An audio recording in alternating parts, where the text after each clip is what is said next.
Hello everybody and welcome back. It is good to talk to all of you again today, and today's video is gonna be a long one. I will try my best to keep this one as reasonable as I can, but there is a lot of information. Some of the things I'm going to talk about today is the Let's Battle tour, obviously. I'm going to talk about the information about the US carriers. As much as I remember about the US cruiser split, I'm going to talk about some of the new premium ships that are coming.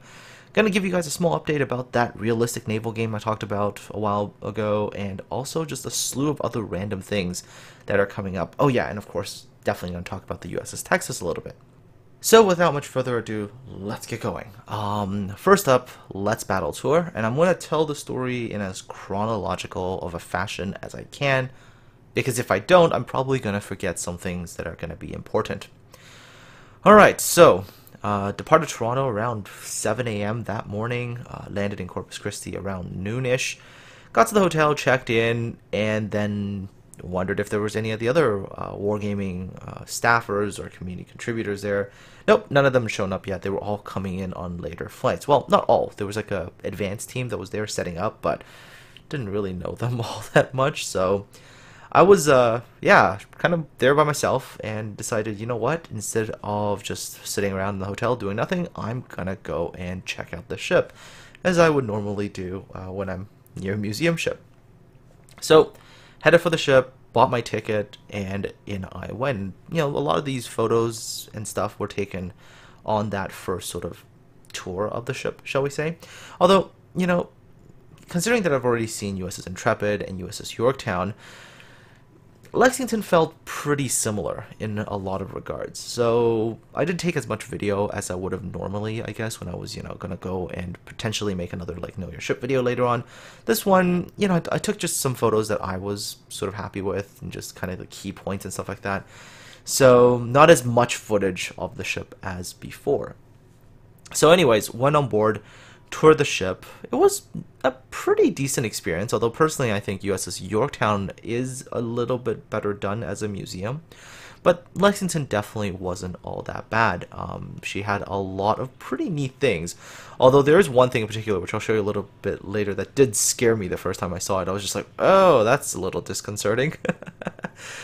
Anyhow, so get on the ship, and I did notice that they were definitely like changing stuff around on the hangar, because of course, the Wargaming staff, the advanced team was there already starting to get things set up, the tables moved, and all that stuff.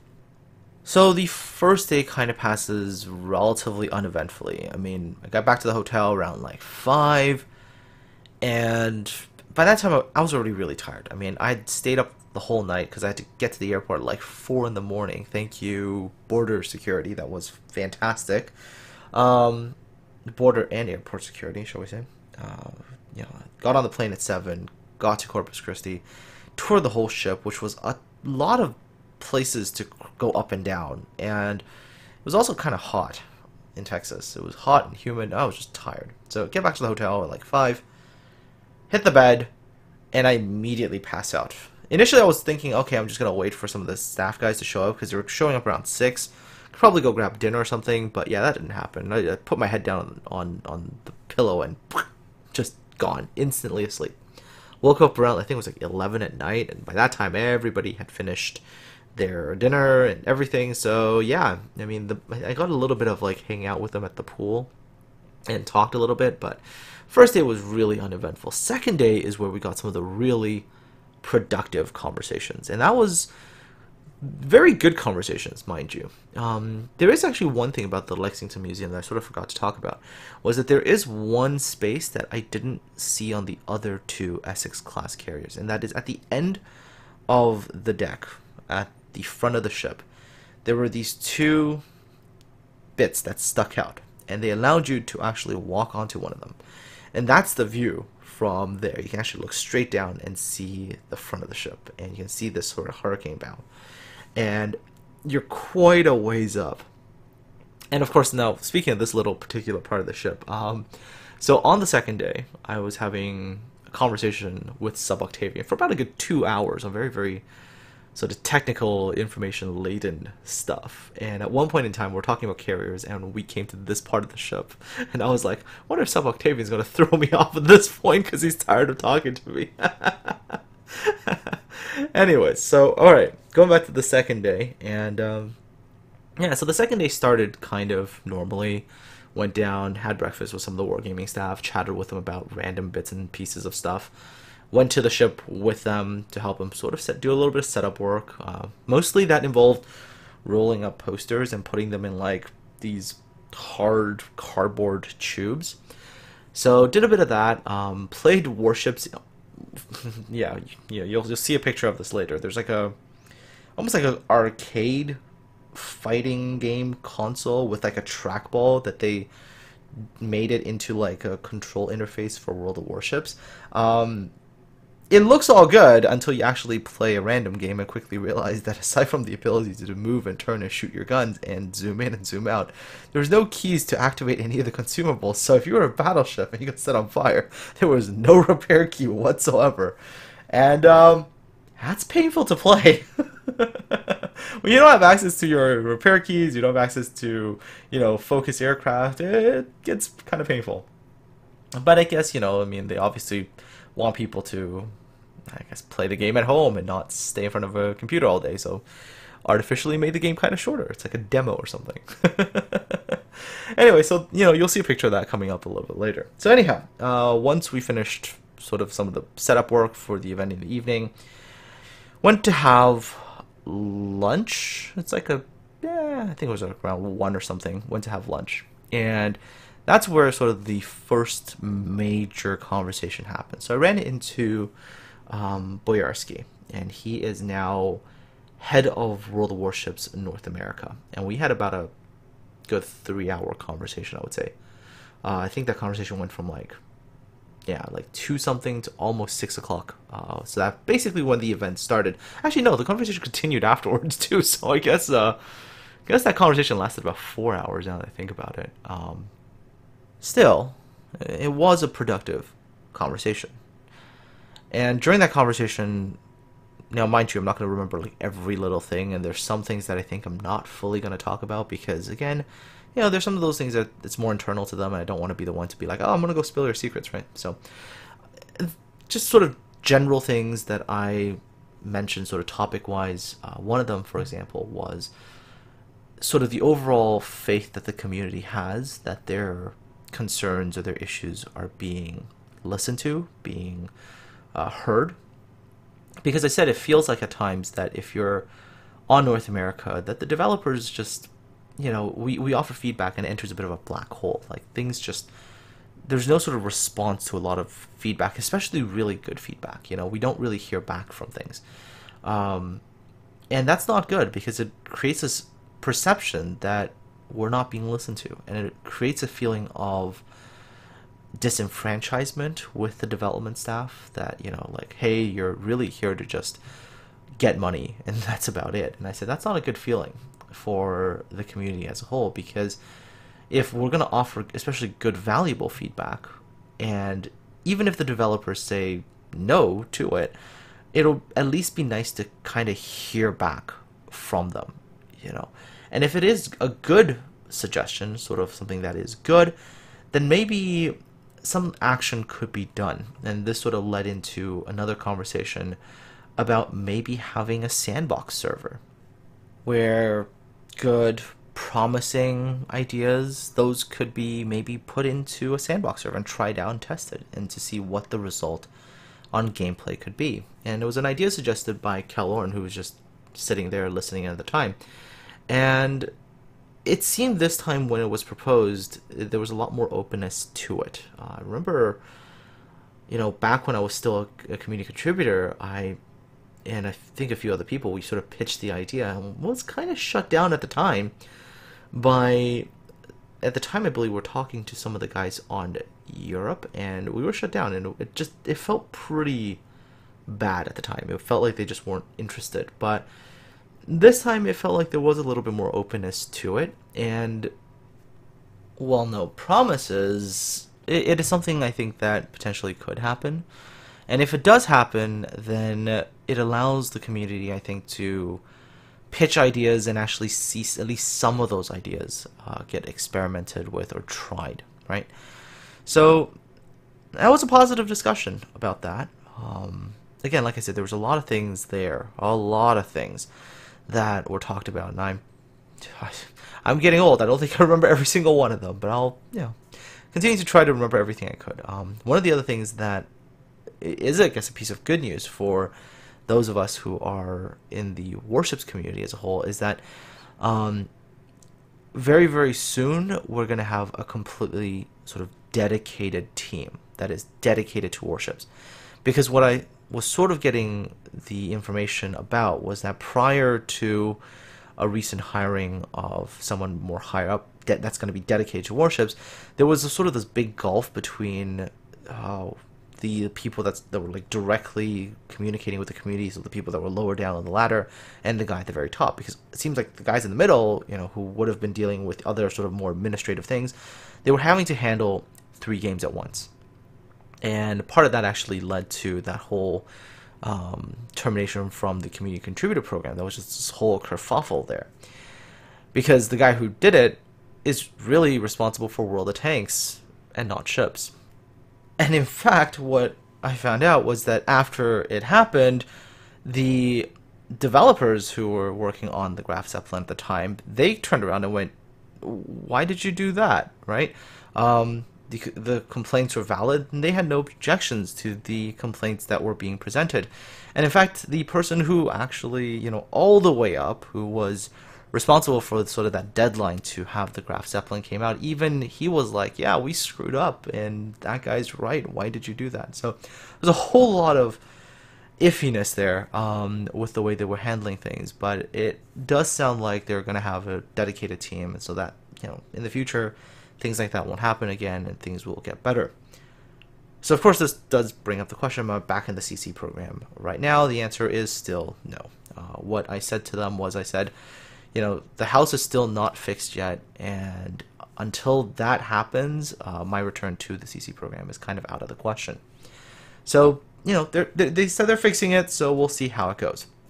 Anyways, bit of a side note, and this is a really cool thing. So you look at a lot of pictures of Second World War Japanese carriers, and you see these like rolled up things on the superstructure. And for the longest time, I used to think that they were sandbags, that they were there to protect against shell fragments. Except there was one thing that I could never really answer, which is like, well, if there was all these sandbags, like where do they store them when they didn't need them?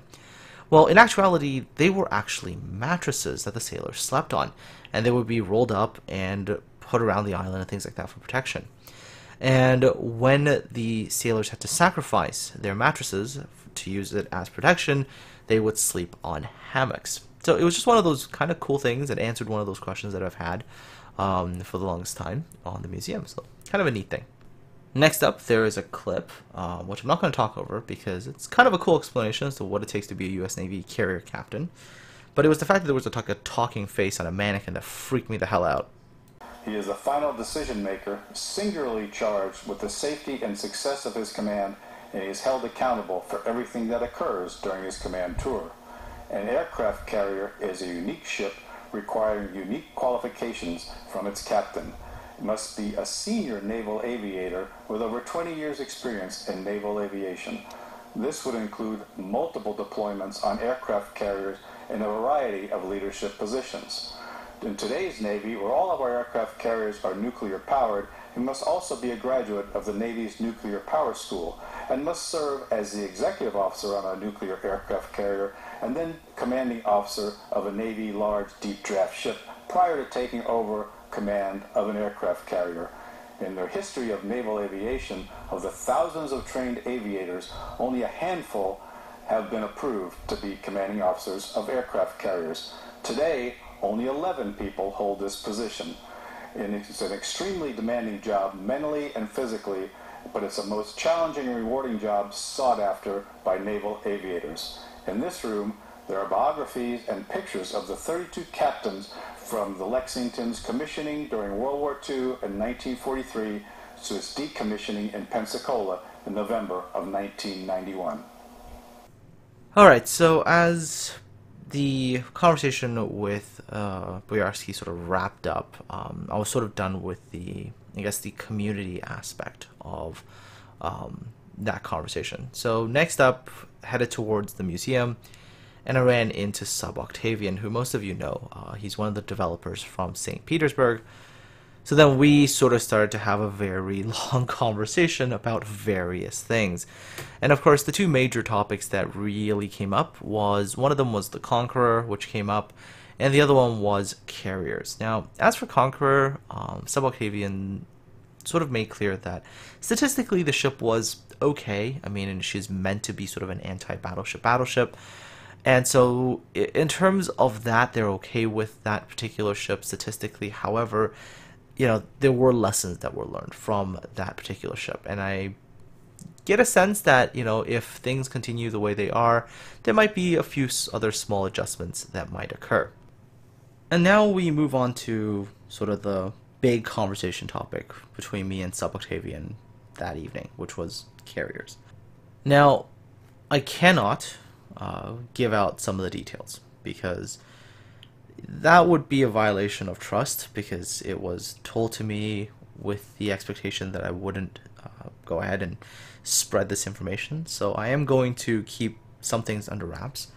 The one thing I can tell you all is that a carrier rework is going to happen, but it is going to take time. So, you know, when you saw the whole announcement about US carrier things, that's not the rework thing at all. That's just, I would say, at most like a quality of life improvement. You know, as soon as that change was announced, a whole bunch of people at the Let's Battle tour found me and wanted to ask me questions about what I thought, and I kind of just gave sort of that shrug emoticon, whatever you want to call it, because it really is just that. It is a quality of life improvement.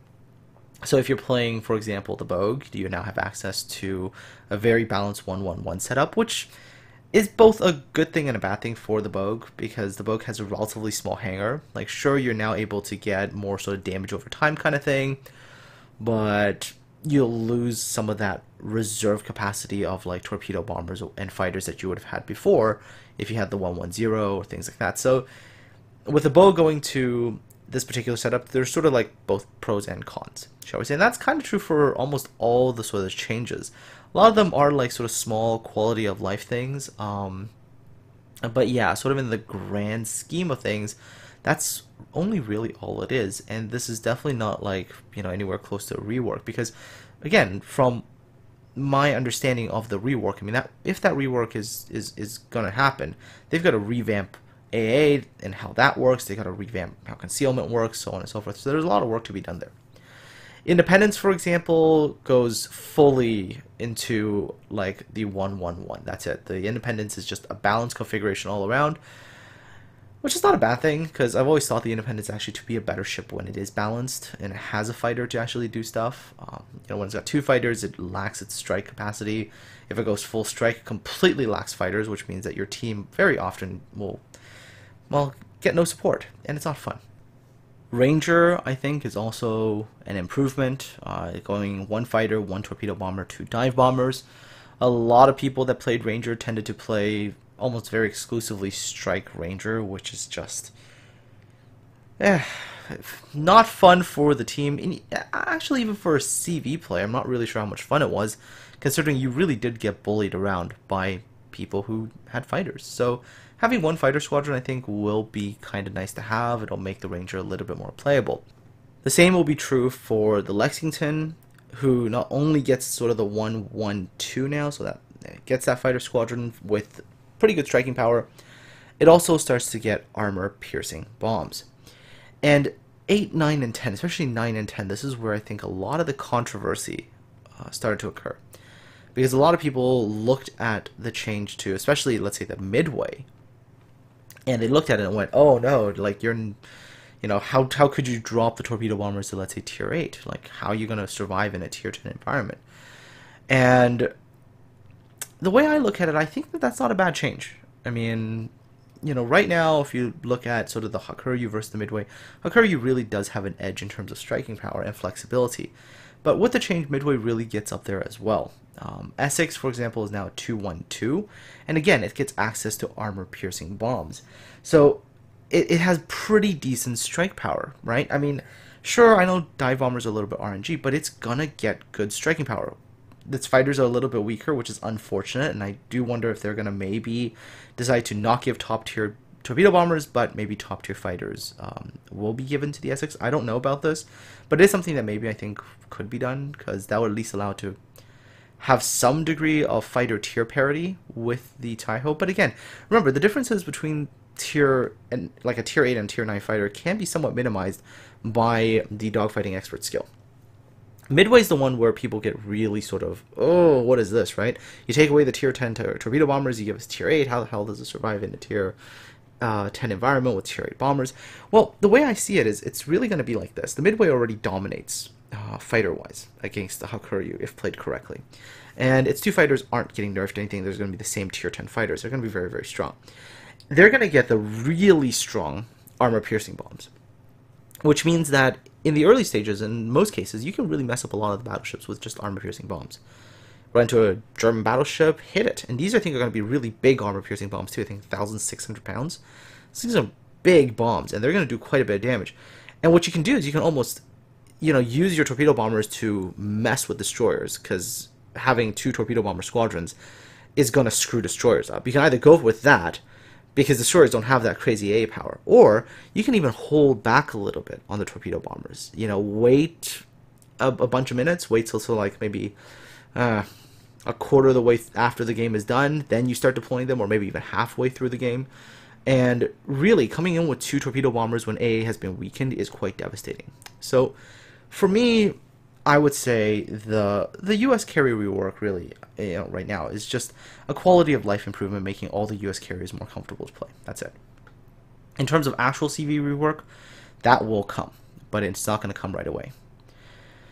One other thing I should talk about, and I should have actually saved this for a little bit later, but heck, I'll do it right now anyways. Don't forget to check out the World of Warships premium store.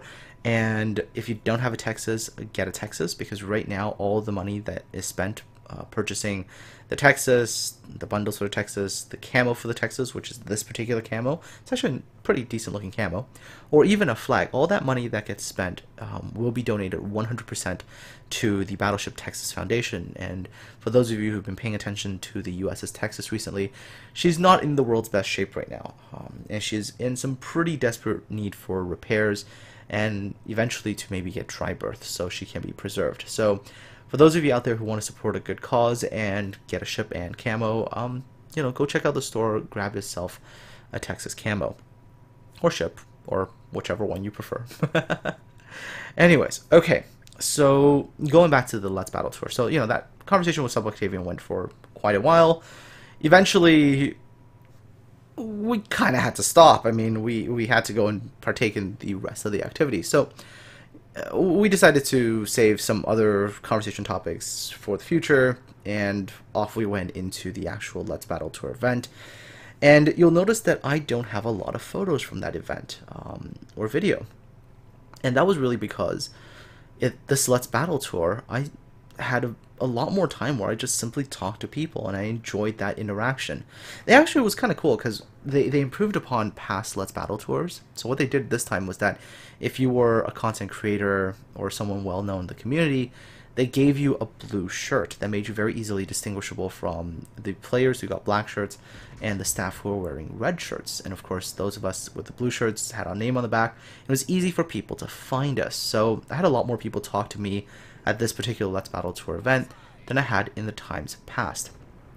And I've got to say one thing, which is that after the event, I feel a lot better about Warships as a game. I feel better about a whole lot of things, to be honest. My overall sort of frustration at times with things, whether it's mechanics or people or whatever, has actually gone down quite a lot after the event.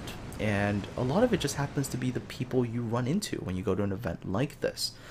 When you play a random battle, it is truly that. It's a random battle. You play with random people out there, all with their own stories. Not all of them are going to be young 20-year-olds who have a lot of time to master all the mechanics. Some of these people that I met, they were the veterans. They were the people who served, and they just want to play their old ship in game. That's it.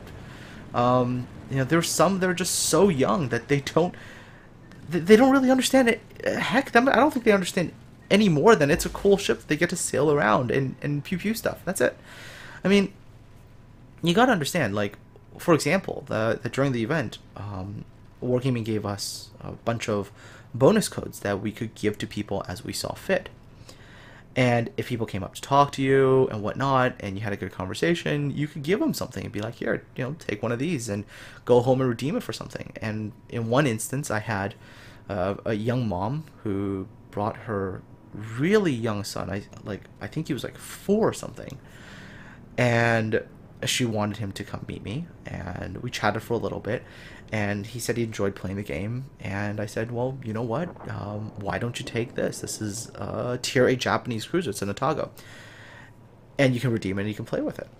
And you can tell with like the really young kids that they're really playing the game because to them it is, hey, this is a really cool ship, and I like being in the ship. I mean, by the way, his favorite ship was the Nicholas, by the way.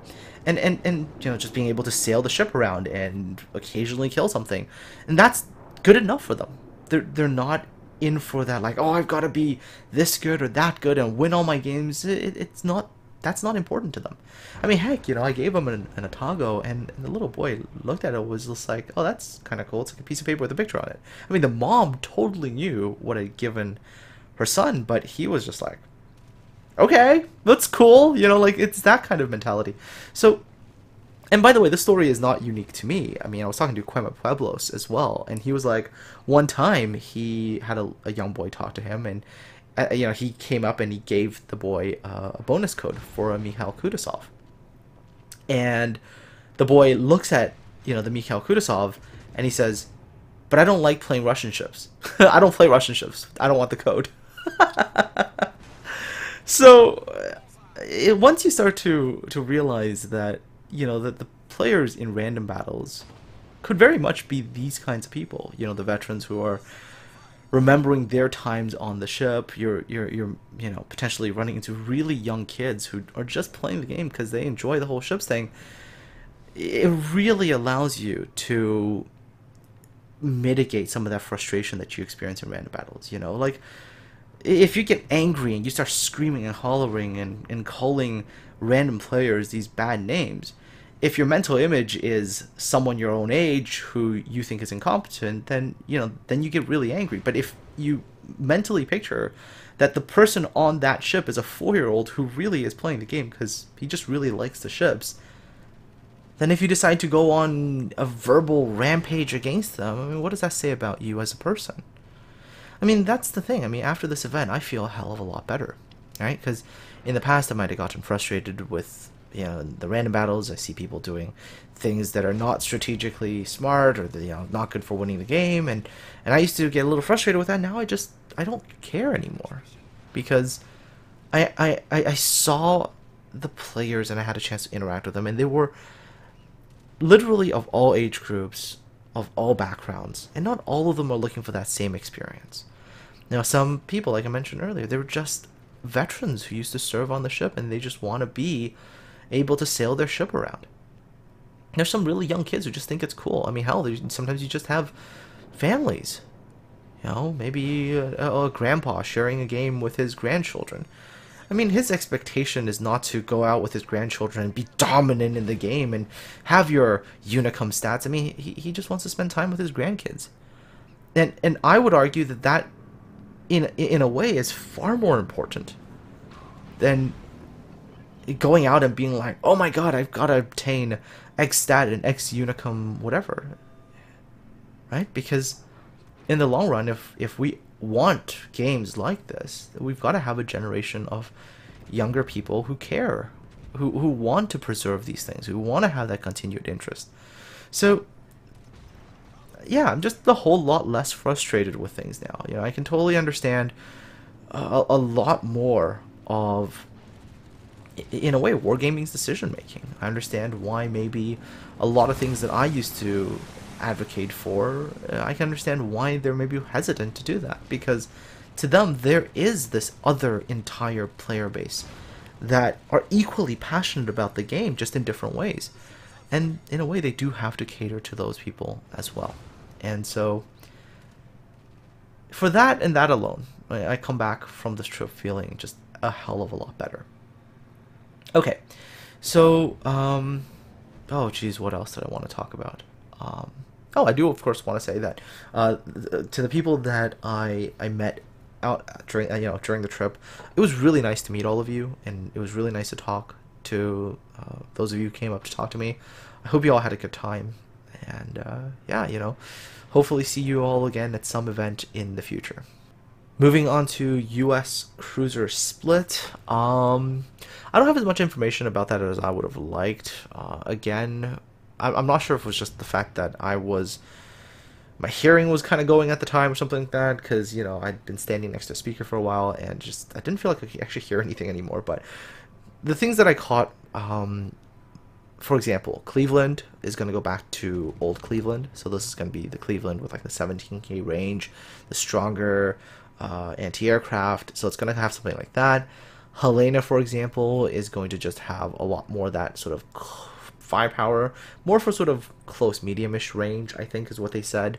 One of the things that definitely seemed to be made clear is that there's going to be no sort of adjustment to ballistics. So the floaty arcs that you have, they're going to continue to stay sort of the floaty arcs, which I think is going to make the USN cruisers more ideal for, again, that sort of medium-ish range. So not far range, not really super close range, but sort of medium-ish range. The Worcester, I definitely pronounced that name wrong. The tier 10 one, for example, the way they explained it was it's going to be a manly Minotaur. It's going to have a ton of consumables, for what I can tell, and it's probably just going to be really rapid fire, but again, some of that floaty arc, kind of like the Minotaur is. But again, for a USN cruiser, it's probably going to have high explosives, so that should be interesting for those people out there who are looking for another one of those sort of super high rate of fire ships, although it's not going to have smoke, so it's going to be a lot more dependent on islands, if I remember correctly. All in all, I think the cruiser split, I think, is going to be interesting. But even then, speaking of the cruiser split, if I remember during the announcement, it took them a very long time to get it done. I think it took them a good chunk of time to get that line split happening.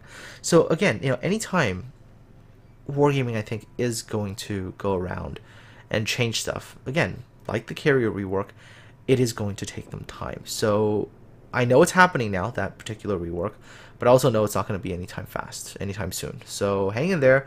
Like I said, the carrier thing earlier with the USN carriers, to me, I recognize it for what it is. It is a small quality of life adjustment that is not going to be long term. It's going to be something that's short term, that just, it happens for now, and eventually something else is going to come around. Again, there's some things I can't talk about, but at least I can kind of give you guys a picture of what's happening. And I think that's about it for all the Let's Battle Tour stuff. Hopefully I'm not missing anything important. If I am, I will put it in another video later on. And before I continue with more additional World of Warships and other stuff, I did say I was going to talk about YouTube, because this is one of those things that's been giving me a real headache lately. So YouTube, as a lot of you know, have decided to implement an algorithm that flags videos for not being advertiser friendly. And how the system works right now is that you upload a video, and within about probably 12 hours, if the algorithm picks up something, whether, I'm not even sure what that something is, actually nobody knows, it just seems to be very random, it'll flag the video and you will have quote-unquote limited ads. And during that period of limited ads, all the views that you get, which, most of your views for videos do come in within sort of the first like 2 days, 2.5 days of the video coming out. And during that period where your video gets flagged, you get very, very, very little ad revenue. And by the time you're able to appeal it, which the appeals usually take like about 2 days, and they finally remonetize your video, you have lost all the revenue there. To put this into sort of perspective, how this has impacted me as a channel, in the last few months, my revenue is approximately about a third of what it was at around the same time years before. In fact, my revenue this year is worse than the revenue I had in 2015 when I had, what, maybe just over 10K subs? So it is really bad right now, and I'm really having to start to look at other ways of supporting this channel or monetizing this channel. If those of you who want to help out, there are ways to help out. I do have a Patreon set up. There is a Patreon link in the video description below. If you don't want to go through Patreon, YouTube has sponsorships now. It's theoretically for YouTube streamers, but I don't stream on YouTube, but it apparently still works. So if you want to check that out, there's a link in the video description that takes you to my YouTube gaming page where there is a sponsorship option there. I'm still trying to avoid putting in pre-roll ads and making videos sponsored. However, if things get really rough and the channel starts to become incredibly unsustainable, that is unfortunately a route I might have to start considering pursuing. So, I will keep all of you updated, and we'll see if YouTube sponsorships and Patreon help out. But if they don't, then, and one day when I do have to go ahead and seek the alternative avenue, you'll know why. And let's go back to World of Warship some more, because there's a few more things to talk about, most notably the recent releases of information regarding the French battleship, and this is the Tier 5 French battleship, the Britannia. And, well, if you look at her, she is pretty standard dreadnought, very similar to some of the other ones that we've seen in terms of sort of her layout and stuff like that. She's kind of resembling like the British Tier 5 battleship, sort of resembles the German Tier 5, so we'll have to see what she'll look like. The French Tier 6, which is the Normandy. This is potentially a fun ship. 12 guns in 3 quad turrets. Very similar to, well, in terms of number of shells, to Fuso in New Mexico. However, 29.4 knot speed. This battleship could potentially be something quite dramatically different. Being faster than most of the other Tier 6 battleships, so could be interesting. And also, from what I've seen, looks like she's going to have maybe the same kind of Sigma range as her other French ships in the line, maybe 1.8 Sigma, which would make this ship pretty scary. That number of shells and that kind of Sigma, whew. Tier 7. This is the ship that I'm looking forward to, because this one has 16 guns in 4 quad turrets. That's right, you heard me right. There is 16 guns on this ship. Wow, that is a lot of shells.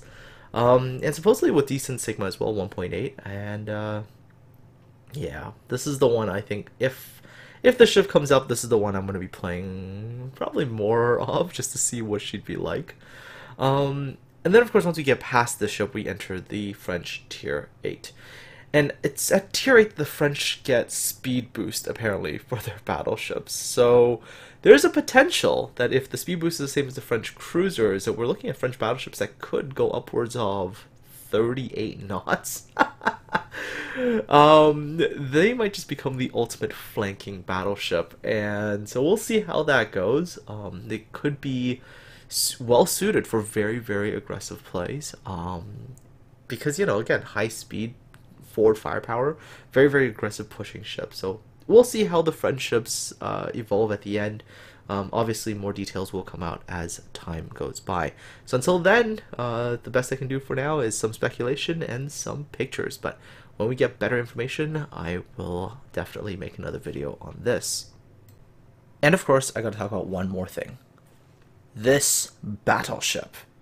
This is the Roma. She'll be a Tier 8 premium, I believe, Italian battleship. And while we don't know, obviously, like significant details about how her armor's laid out and all that, from the initial stats that I've been able to see, this is a battleship that I think will be at least somewhat similar to the Cesare at Tier 5.